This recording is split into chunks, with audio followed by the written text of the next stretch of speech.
Hi guys, welcome to the channel. For those who are new here, my name is Favour. Welcome.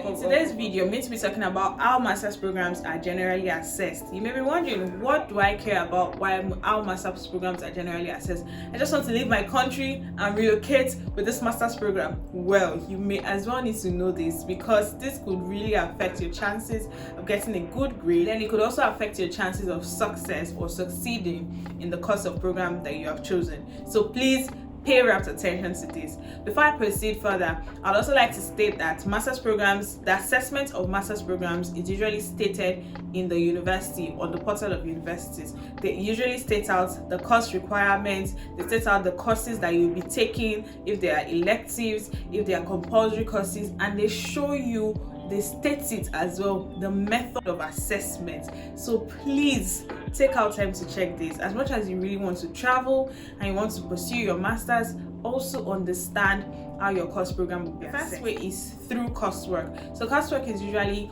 1,000-word essay, 1,500 worded essay or more. So it's usually not less than 1,000 words, and then you have to present an essay on a chosen topic by the course lecturer or by the course lead.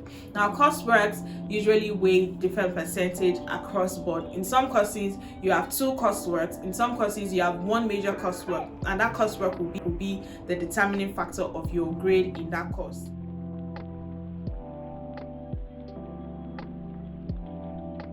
Also required to submit a dissertation at the end of your university stay or in the course of your program or towards the tail end. Dissertation is not common across all subjects or across all courses. Some courses don't even require dissertation at all. They require other requirements which we would see. But dissertation is another thing you need to consider. So if you intend to pursue a master's program, what topic do you have interest in? And it's totally okay if you don't know what you intend to write on, but just have it at the back of your head that you will be writing a 12,000 to 15,000 worded essay in this particular field. So if it's an LLM in healthcare law, or if it's an MPH, Masters in Health, you will be required to write a dissertation. Like I said, it's completely fine if you do not know what topic you intend to write on, because I understand most people are able to choose a topic much later on after they have started a course and they have been exposed to different areas of the course. They now understand the course and they are able to choose a topic.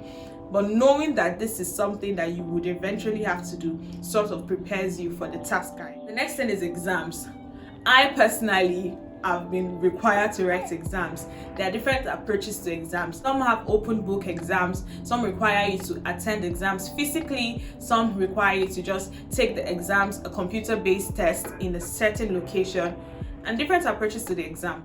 That is also provided for on the university portal, so that's something you want to check out for. So exams in my university and in my faculty, because it's not the same approach that runs across the entire university, but exams in my faculty, the Faculty of Law, carry 75% of the mark. So you have an open book exam that starts at a particular time and must be completed within the stipulated time frame. So if you complete it within that stipulated time frame, they give an extra 30 minutes, half an hour for you to make the submission, so that this caters for all possible technicalities or technical difficulties that you could face in submitting or uploading the exam module. Exams could weigh 25%, it could weigh 50%, it could weigh 60%. In my case, my exams weigh 75%, whereas the coursework weighs 25%.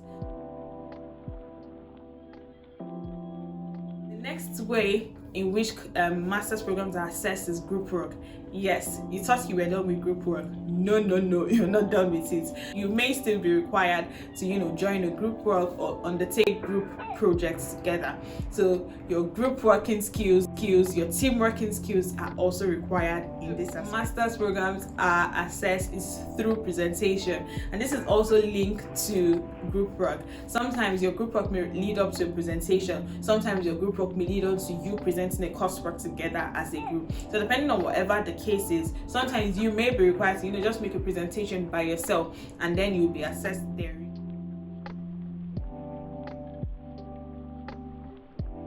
Another way through which master programs are assessed is through projects or lab work. Now this is totally related to science students or art students who engage in project work of such nature. So sometimes your master's programs may also be assessed through project work or lab work. So for this, you would require to undertake tests, you would require to have exhibitions, you would require to carry out any projects that is related to your course. Finally, another way through which master's programs are assessed is through internships.